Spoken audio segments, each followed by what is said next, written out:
तो हमने कल चांदपुर की चंदा पुस्तक का छठा अध्याय पढ़ लिया था। तो आज इसका सातवां अध्याय पढ़ते हैं। गांव का दक्षिण टोला। यही माटी और ईंट की खूबसूरत कलाकारी से बना एक और घर है। घर के आगे खूब लंबा चौड़ा दालान और दालान के आगे बाउंड्री वॉल से सटा एक बड़ा सा दरवाजा खड़ा है। कुछ साल पहले तक इस दालान की सुबह मानस की चौपाइयों से शुरू होती थी। दोपहर जवानों के रंगीन किस्सों से और शाम होते होते छोटे बच्चों के खेल तमाशे शुरू हो जाते थे। अंधेरा होते ही नीम के पेड़ पर कोयत्न राग यमन गाने बैठ जाती। नन्ही गौरैया फुदकना भूल जाती। कबूतर न जाने किस देश से लौट आते। रात होते होते तीन चार कुत्ते इसकी रखवाली में भौ भौ करने लगते। इसके अलावा हफ्ते में एक दो दिन ऐसा आता कि यहां पुराने नेताओं की गर्दन पर हाथ रखकर राजनीति के दांव पैंतरे सिखाए जाते। नए नेताओं को राजनीति के खेत में सांड की तरह दाग कर छोड़ दिया जाता। गांव के प्रधान हो या ब्लॉक प्रमुख, जिला पंचायत अध्यक्ष हो या फिर विधायक सांसद, चुनाव के पहले सबको इस अखाड़े में हाजिरी देनी पड़ती। लेकिन जैसे किसी चीज की एक मियाद होती है, वैसे ही इस घर और दालान के सुनहरे द्वार की एक मियाद थी।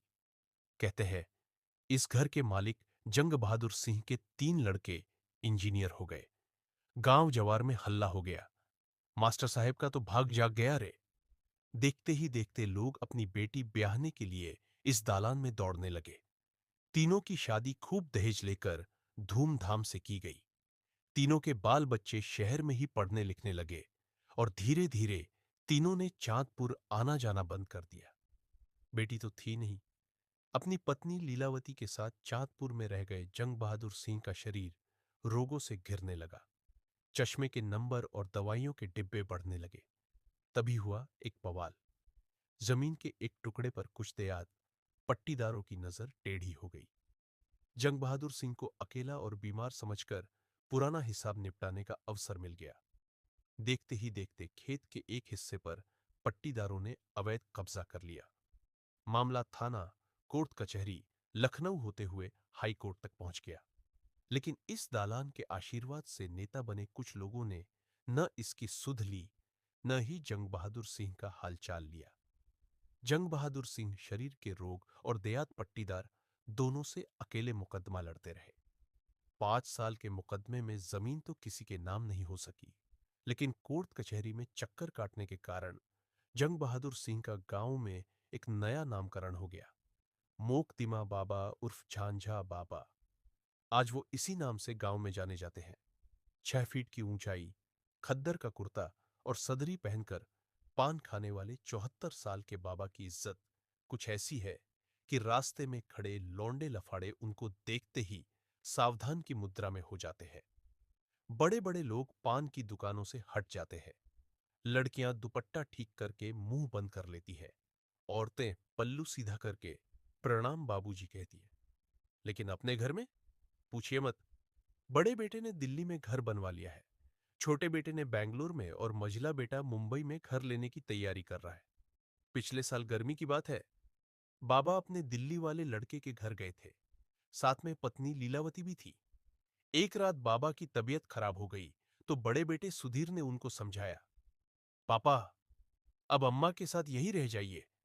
जमीन के एक छोटे से टुकड़े के लिए कब तक जान देते रहेंगे। झांझा बाबा ने आंखें बंद कर ली और बिस्तर पर निडाल होकर गिर गए, मानो इन बातों का कोई खास असर न पड़ा हो। लेकिन कुछ दिन बाद दवाई का असर होने लगा।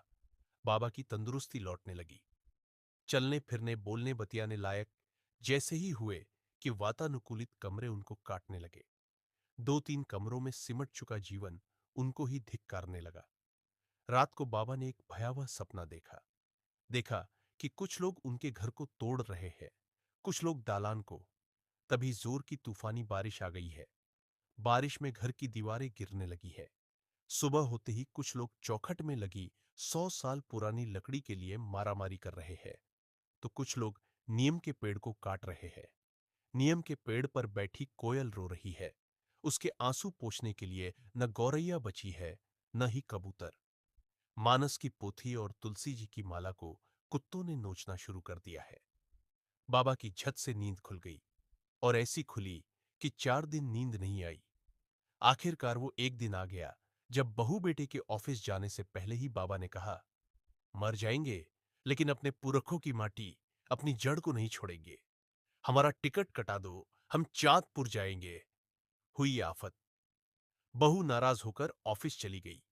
बड़े बेटे ने छोटे भाई को फोन किया, छोटे ने मझले को, मझले की वाइफ ने छोटे बेटे की वाइफ से झगड़ा किया और आखिरकार एक कंपनी में एचआर संभालने वाली सबसे बड़ी बहू ने खाना देते हुए एक फैसला सुना दिया।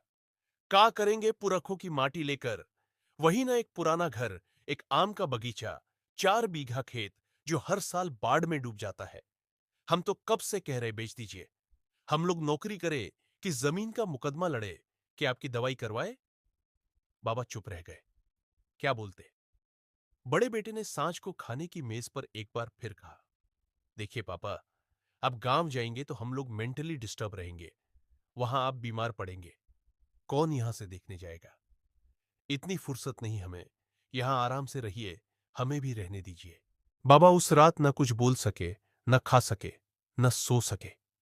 सबसे महंगे गद्दे पर लेटकर गांव की टूटी खटिया का उर्चन याद आया। एसी से निकलती ठंडी हवा में शरीर पसीने पसीने होने लगा। महंगे टाइल्स से सुसज्जित बाथरूम में नहाते हुए सरयू नदी का घाट याद आया। याद आया खेदन की दुकान पर होने वाली वो सांझ की बतकही, वो अपना प्राइमरी स्कूल। आंखों के सामने सरजू की कछार पर पसरी अपनी माटी और डेंगी में बैठकर विदेशिया गीत गाता हिरामना मल्लाह। बाबा के दिल से हूक उठने लगी। हम बाप दादा की माटी बेच दें, ये दिन देखने से पहले उंगलियां गलकर गिर न जाए मेरी। अगले दिन की बात है। बहू बेटे ऑफिस जा रहे थे। बच्चे स्कूल चले गए थे। घर में बची थीं तो उनकी धर्मपत्नी लीलावती देवी बाबा से कहने लगी, ए जी, हमको भी एक क्षण नीक नहीं लग रहा। न इन सबका बोली, न पहनावा, न रहन सहन। भर दिन बनेली मुर्गी जैसे कभी इस कमरे से उस कमरे में, उस कमरे से उस खिड़की में टहलते रहो। मन उबिया रहा। कितना हुलास से आए थे कि चलो बेटा पतोह के संगे रहेंगे, नाती को राजा रानी की कथा कहानी सुनाएंगे, गुड्डा गुड़िया बनाकर संग में खेलेंगे और 2 रोटी खाकर राम राम भजेंगे तो बुढ़ोती कट जाएगा। लेकिन ये सब तो कंप्यूटर पे कहानी सुन रहे हैं, उसी पर खेला खेल रहे हैं। अब बुढ़िया की कथा कहानी और खेल इनको कहां ठीक लगेगा? बाबा ने सर झुका लिया। लीलावती का चेहरा उतर आया। बाबा की आंखें रोने न लगे, इसलिए लीलावती ने फिर समझाया, ए जी, छोड़िए चाँदपुर। ज्यादा दिन अब जीना नहीं है। कुछ साल की बात है, मिलकर यहीं काट लेते हैं। बाबा भड़क गए। पगला गई हो का? कुछ साल? हम यहां 1 मिनट नहीं रहेंगे। तुमको रहना है तो 3 महीने दिल्ली, 4 महीने बंबई और 5 महीने बैंगलोर रहो। हमसे अब यहां एक क्षण न रहा जाएगा। लीलावती रोने लगी। बाबा फिर गरजे, चुप रहो। ज्यादा से ज्यादा क्या होगा? मर जाएंगे तो ये बेहुद्दे नहीं आएंगे, न आए।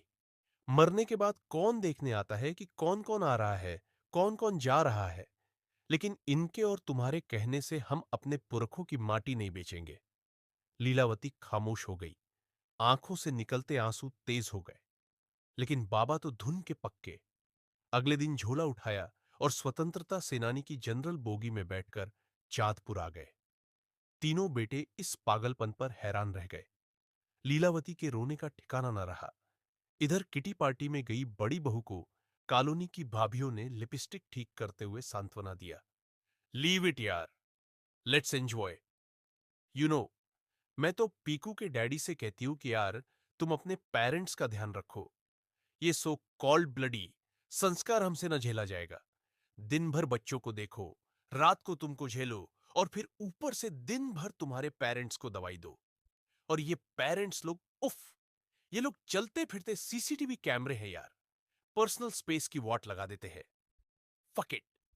इतना सुनते ही एक लेडी ने अपने तंग कपड़ों को ठीक करते हुए कहा, same here Tina darling, leave it, cheers.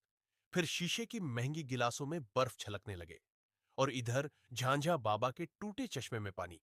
लेकिन गांव तो गांव है। लाख दुश्मन इस घर की खत्म होती रौनक पर हंसे, लाख बहू बेटे अपने गांव की उपेक्षा करे, लेकिन गांव के लोग अपने झांझा बाबा को कैसे भूल सकते हैं?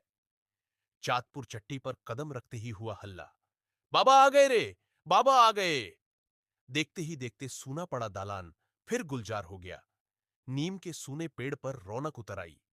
भरी दोपहरी में गौरैया ने चहचहाना शुरू कर दिया। सांझ को सूने दालान में सुंदर कांड का आयोजन हुआ। अरसे बाद दक्षिण टोले में ढोलक झाल की आवाज गूंज उठी। बाबा की शांत धमनियों में रक्त का प्रवाह उमड़ने लगा। सालों बाद बाबा ने जोर से गाया, जिमी अमोघ रघुपति कर बाणा, यही भांति चले हनुमाना। पीछे से गांव के हिरामन, दया, दीना, खेदन और रमेसर ने ललकार कर जोर से गाया, जलनिधि रघुपति दूत बिचारी, तय मैनाक हो ही श्रमहारी। बोली बोली बजरंग बली की जय, सियावर रामचंद्र की जय। और उसी दिन झांझा बाबा का ब्लड प्रेशर, सुगर सब ठीक हो गया। प्रसाद खाते हुए रमेसर ने कहा, बाबा, चिंता करने की कोई बात नहीं है। आपको नवेड़ा दिल्ली में नहीं, अब यहीं रहना है। आपके 3 नहीं, 30-40 बेटे पतो इस गांव में अभी जिंदा है। फिर तो सुबह से गांव के बुजुर्गों की दालान में बैठकी होने लगी। किस्से और कहकहों का दौर चल निकला। नीम पर कोयल लौट आई। कबूतर और गौरैये ने अपने घोंसलों को सजाना शुरू कर दिया। बाबा, आज पतोह ने पकौड़ी छाना है। बाबा, आज दाल पिटोरी खा लो। बाबा लीजिए, आज मालपुआ बना है। बाबा बाबा सुनकर बाबा का मन अघाने लगा। आंखों से सुख के आंसू गिरने लगे।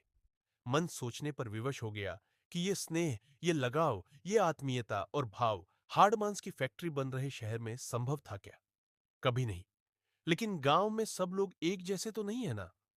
कभी कभार कोई पूछ ही देता, बाबा, बेटों की कोई खबर आई क्या?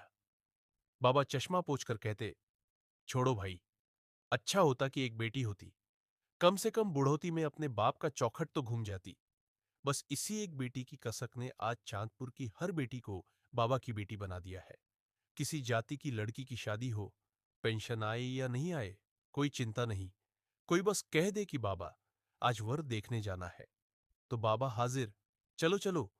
कोई कुछ मांग दे कि बाबा तनी सा आर्थिक मदद चाहिए, लो जी, बैंक से पैसे निकालकर तुरंत हाजिर। ले भाई काम कर, बाद में देना। बाबा को अब इसी में आनंद आता है और इसी में सुख मिलता है। फिलहाल सुबह के 10 बज रहे हैं। दालान में बैठकर बाबा किसी खसरा खतौनी में उलझे हुए हैं। भगवान की कृपा से खूब तेज धूप निकल आई है। नीम के पेड़ के नीचे जल रहे अलाव के धुएं से उसकी पत्तियां हिल रही है। तभी मंटू ने द्वार के सामने ब्रेक मार दिया।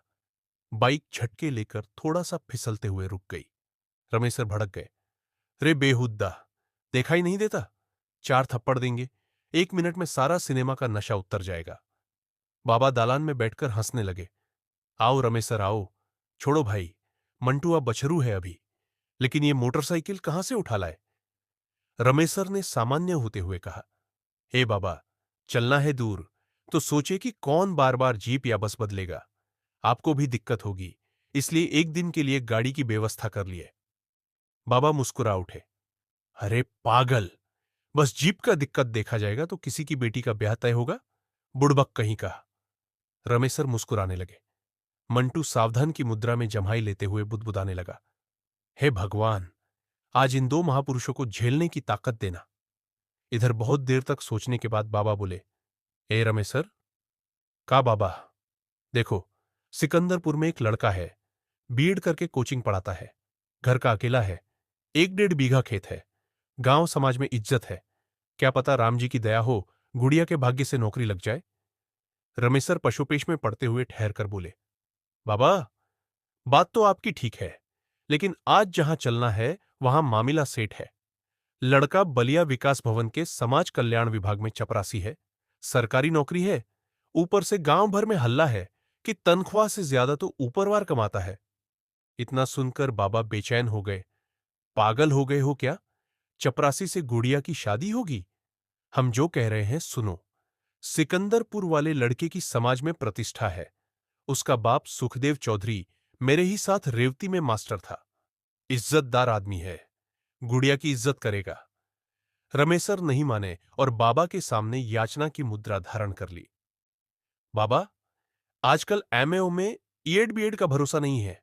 मनोहरा भी तो बीएससी बीएड करके मैनेजर साहेब के इंटर कॉलेज में पढ़ा रहा है। एक दिन रो रो कर कह रहा था कि मैनेजर साहेब वह टाइम से तनख्वाह नहीं देता है और दिन भर इक्के के घोड़े की तरह खटाता है। बाबा, सरकारी नौकरी की बातें अलग है, जहां हम लोग जा रहे हैं वहां मामला सिर्फ दहेज में फंस रहा है। आप चलिए, आप दबा के बतियाएंगे, हमको साहस मिलेगा, मामला झट से सेट हो जाएगा। बाबा खामोश रह गए। क्या करते?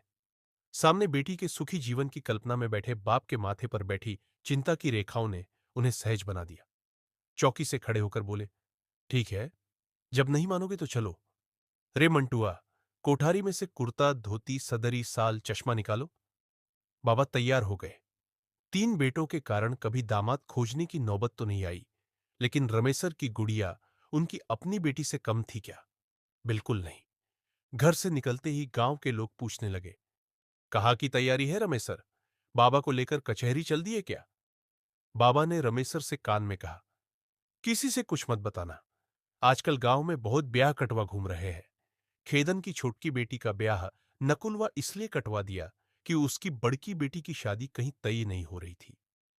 रमेसर ने इस बात से सहमति जताई। हां बाबा, एक से बढ़कर एक उखाड़न छातपुर में पड़े हैं, मौका मिलते ही जड़ सहित उखाड़ देते हैं। मंटू इन दोनों की बातों को सुनता रहा, मुस्कुराता रहा। बाइक छातपुर चट्टी पर आ गई। मंटू ने देखा, सुखारी डॉक्टर अपना क्लिनिक खोल रहे हैं। फूकन की दुकान पर गाना बज रहा है, थोड़ा सा प्यार हुआ है, थोड़ा है बाकी, हम तो दिल दे ही चुके, बस तेरी हां है बाकी। गाने की लाइन सुनते ही अचानक मंटू का संतुलन बिगड़ गया। आगे का ब्रेक ज्यादा दब जाने के कारण गाड़ी जरा झोल खा गई। रमेसर खिसिया उठे, कहां ध्यान है रे आवारा? बाबा मंटू को समझाने लगे, संभाल के बबुआ, संभाल के, सामने ध्यान रखो, सामने। मंटू गाने को नजरअंदाज करके सामने देखने लगा। चाँदपुर चट्टी का मंजर कुछ अलग रंग में नजर आ रहा था। फजलू बैठकर अपनी बैंड पार्टी की नचनिया के साथ बीड़ी पी रहा था। बैंड पार्टी का गायक गुड्डू रंगीला की होली का रियाज मार रहा था। शायद आज कहीं सट्टा में जाना था, इसलिए बैंड पार्टी का ड्रेस धूप में सुखाया जा रहा था।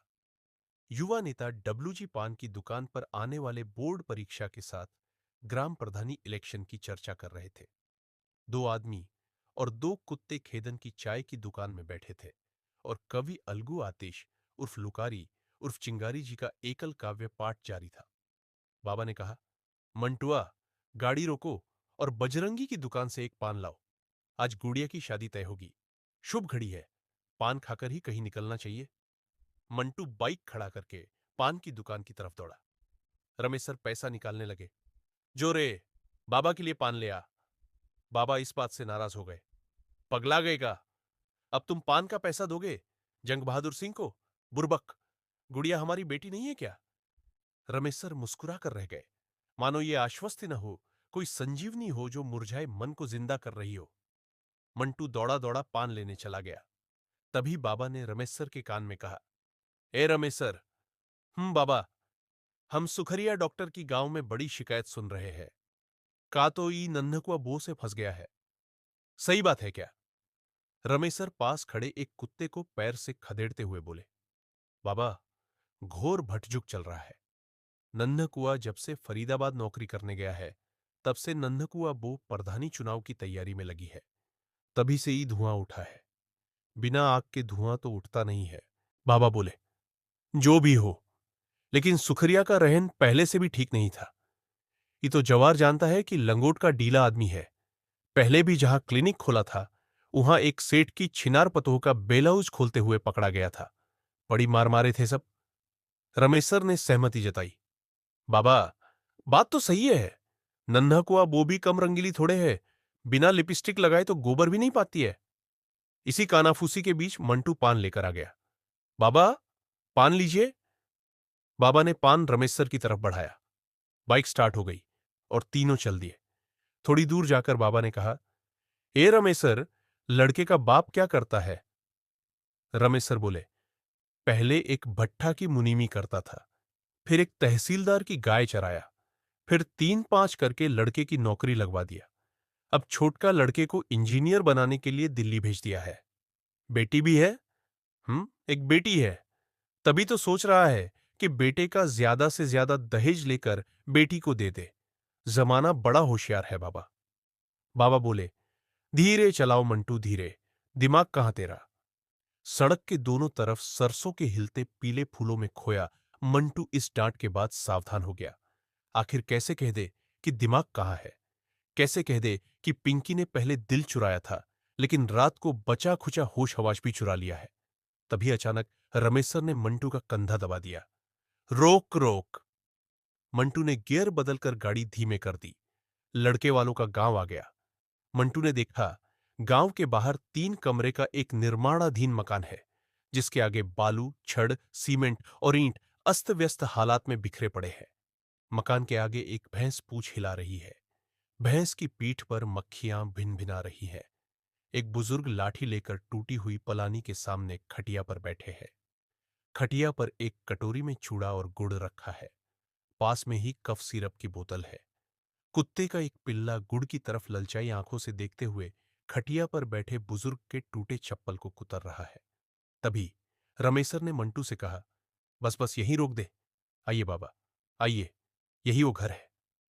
बाबा ने चश्मा ठीक किया और बाइक से उतरकर घर का निरीक्षण करने लगे। मंटू सभ्य लड़के की भांति उनके पीछे पीछे चलता रहा।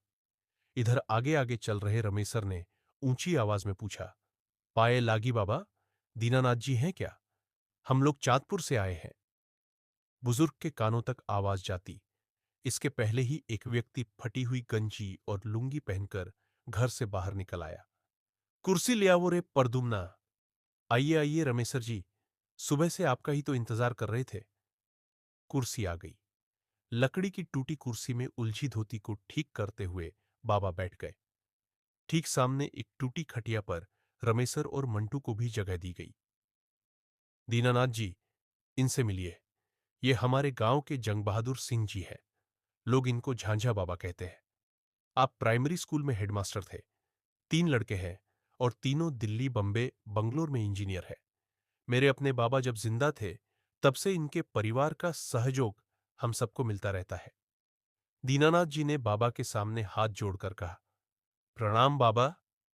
तब तक रमेश सर की नजर मंटू पर चली गई। और इनसे मिलिए, यह है गुड़िया की मौसी के लड़के शशि कुमार। इस साल इंटर की परीक्षा देंगे। घोड़ लागो बाबूजी का। मंटू सबके पैर छूने लगा। दीनानाथ मंटू का औचक निरीक्षण करने लगे। तब तो ठीक है, स्वकेंद्र में नकल तो खूब हो रहा है। जब तक मुलायम सिंह जी हैं, खूब बढ़िया मेरिट बनाओ बबुआ। मेरिट बनाकर ही आज हमारे साढ़ू का लड़का इंजीनियर हो गया है।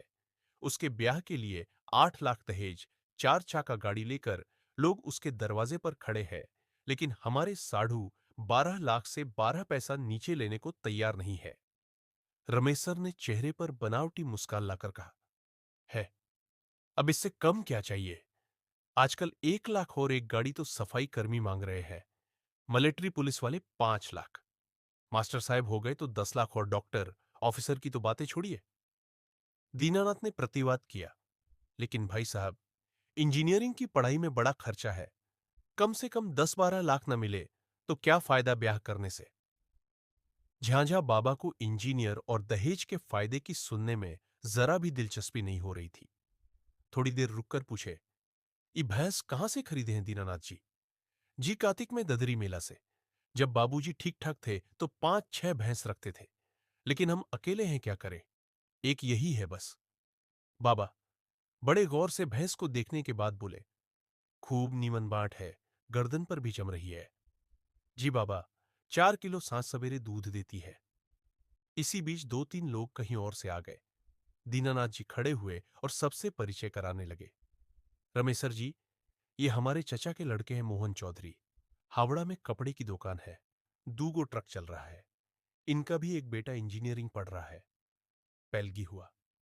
सबने कहा, आइए मोहन जी बैठिए। तब तक बिस्कुट पानी आ गया था। रमेसर पानी पीते हुए बोले, अब काम की बात की जाए। बहुत टाइम हो गया है। चाँदपुर जाते जाते तो गाय गोरू का समय हो जाएगा। पंडित जी को बुला लीजिए। दीनानाथ बोले, पहले लेन देन तो तय हो जाए, फिर साइत पर विचार किया जाएगा। लेन देन का नाम सुनते ही झांझा बाबा ने हस्तक्षेप किया, ए दीनानाथ बाबू, हम बाबा, का उम्र हुआ तुम्हारा?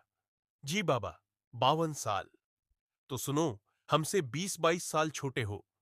जी बाबा, देखो, बुजुर्ग का अनुभव ही उसका गहना होता है। जी जी बाबा, ये तो सही बात है। बाबा मुस्कुराकर बोलने लगे, देखो बबुआ, हमारे घर में एक नहीं तीन तीन इंजीनियर हैं। हम भी तीनों की शादी में खूब दबाकर दहेज लिए, खूब बढ़िया टेंट, समियाना, नाच बाजा, भोजन पानी में पैसा खर्चा किए। लेकिन बबुआ, जिंदगी के इस अंतिम दौर में आकर समझ में आ रहा है कि दहेज 1-2 लाख ऊपर नीचे हो जाए, नाच बाजा में थोड़ा कम खर्चा हो जाए, लेकिन पतोह के रहन स्वभाव, संस्कार से कभी समझौता नहीं करना चाहिए, क्योंकि सबसे बड़ा धन यही है। यही ठीक रहेगा तो सारा धन ठीक रहेगा, और ये ठीक नहीं रहेगा तो तुम्हारे पास बांस भर धन हो जाए, बर्बाद होने में एक क्षण नहीं लगेगा। तुम आंख मूंद कर बेटे का ब्याह करो। गुड़िया जैसी लड़की तुम्हारे घर को स्वर्ग बना देगी। ये इस बुजुर्ग का वादा है। वाह! रमेशर तो बाबा की बात से मन ही मन खुश हो गए। लेकिन दीनानाथ को बाबा की बात बहुत रास नहीं आई। जैसे ही ये एहसास हुआ कि बुढ़वा कोई नई चाल चलेगा, झट से बोल पड़े, ए बाबा, आपकी बात सुरहो आना सही है, लेकिन हमारा लड़का भी कम रहनदार नहीं है। यही नगरा का एक चौधरी 3 लाख नगद, हीरो होंडा गाड़ी, सोना की सिकड़ी, फ्रिज, कूलर, सोफा सब दे रहा था। उसकी भी लड़की बहुत पढ़ी लिखी, सुंदर और संस्कारी थी। बस हमारी मल्लिका को पसंद नहीं आई, क्योंकि एक तो कम पैसा मिल रहा था, ऊपर से हमें लड़की 5 फीट 7 इंच की चाहिए थी। झांझा बाबा चुप हो गए। रमेसर दीनानाथ की बात से सहानुभूति प्रकट करने लगे। जी जी, सही बात। इधर मंटू अभी भी कहीं गुम था, मानो उसे किसी गैर भाषी देश में जबरदस्ती बैठा दिया गया हो। अचानक झांझा बाबा ने कहा, चौधरी, वैसे आपके बबुआ कितने तक पढ़े हैं? दीनानाथ इस सवाल से थोड़े असहज हो गए। अब का कहें बाबा, आप शायद न जानते हो। 8 में था तो उसका हाथ टूट गया, नहीं तो पढ़ाई लिखाई तो एकदम फर्स्ट क्लास थी। बीमारी के कारण हाई स्कूल भी पास ना हो पाया। कुछ साल तक एक साहब के यहां ड्राइवर था, तब तक चपरासी की भर्ती आई तो सिलेक्शन हो गया। रमेशर सहानुभूति प्रकट करते हुए बोले, कोई बात नहीं, जो सरकारी नौकरी आज पा गया, उसके आगे पीएचडी किए लोग भी फेल हैं। दीनानाथ हंसने लगे। तभी अचानक एक 28 साल के लड़के ने बाइक का ब्रेक मारा। मंटू ने देखा, उसके कपार से सरसों तेल छुछुआ रहा है, मुंह गुटखा से सिकुड़ गया है। कपड़ा देखकर एहसास हो जाता है कि बेचारे को मकर संक्रांति के बाद नहाने का टाइम नहीं मिल पाया है। दीनानाथ खुश होकर बोले, ई लीजिए, आ गए विकास बाबू, देख लीजिए अपना दामाद। प्रणाम करो जी, ये लोग चांदपुर से आए हैं। विकास जी ने जबरदस्ती सिर झुकाया और सीधे घर में चले गए। झांझा बाबा ने चश्मा निकालकर बड़े गौर से देखने के बाद कहा, चौधरी, भैंस का सब दूध मत बेचो, जरा इनको भी पिलाओ। अहीर का बेटा ऐसा दूबर होगा तो किसे काम चलेगा। दीनानाथ ने कहा, बाबा, गांव से बलिया आने जाने में ही थक जाता है। जब से नया डीएम आया है, काम बहुत बढ़ गया है। लीजिए, इसी बीच पंडित जी आ गए। सबने पंडित जी को दंडवत किया। सीताराम जी, सीताराम, बैठिए पंडित जी, बैठिए। अब रमेश सर बड़े ही कातर स्वर में आवाज धीमी करके कहने लगे, देखिए, 2.5 लाख, एक गाड़ी तो ठीक था, इसी में नाच बाजा, सिकड़ी, सोफा, कूलर, फ्रिज, टीवी, पलंग, अलमारी, बक्सा, दुनिया भर का सामान भी देना है। बारात की सेवा अलग है। कम से कम आप नाच बाजा संभाल ले तो बड़ी राहत होगी। कुछ भी कम हो जाएगा तो मेरे ऊपर उपकार हो जाएगा। इतना कहकर रमेशर हाथ जोड़ लिए। दीनानाथ खामोश हो गए। झांझा बाबा ने कहा, चौधरी देखो, आजकल जिस गांव में रंडी का नाच हो रहा है, वहां पक्का मार हो रहा। हर साल हमारे ही गांव में हो जाता है।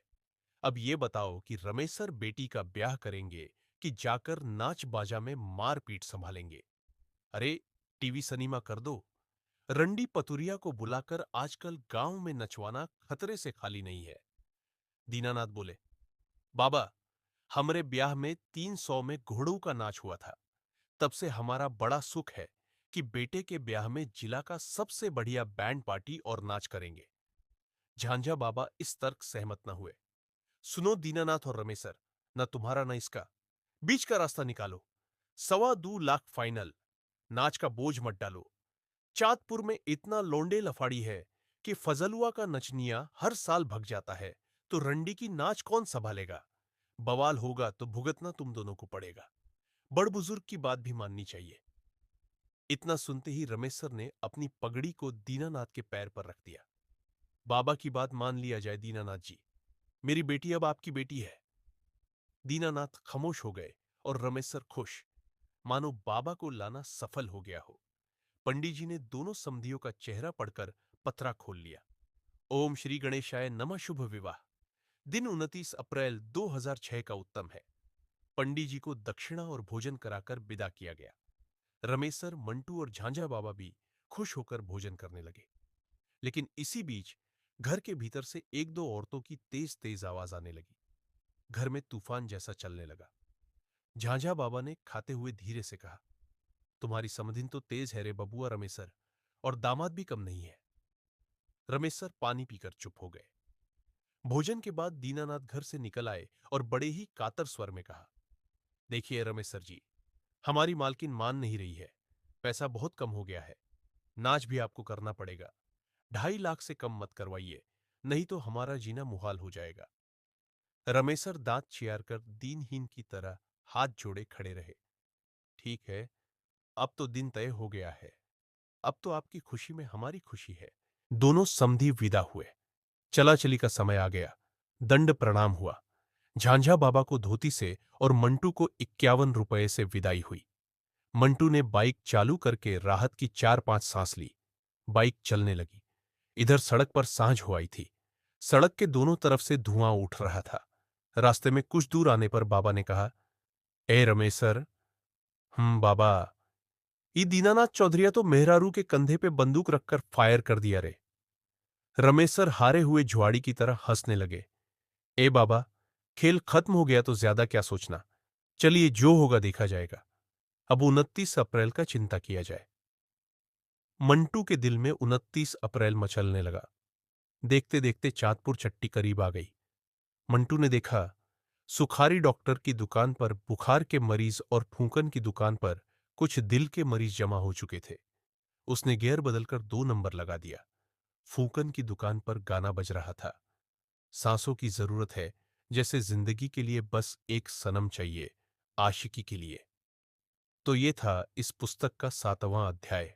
इसका अगला अध्याय हम कल पढ़ेंगे।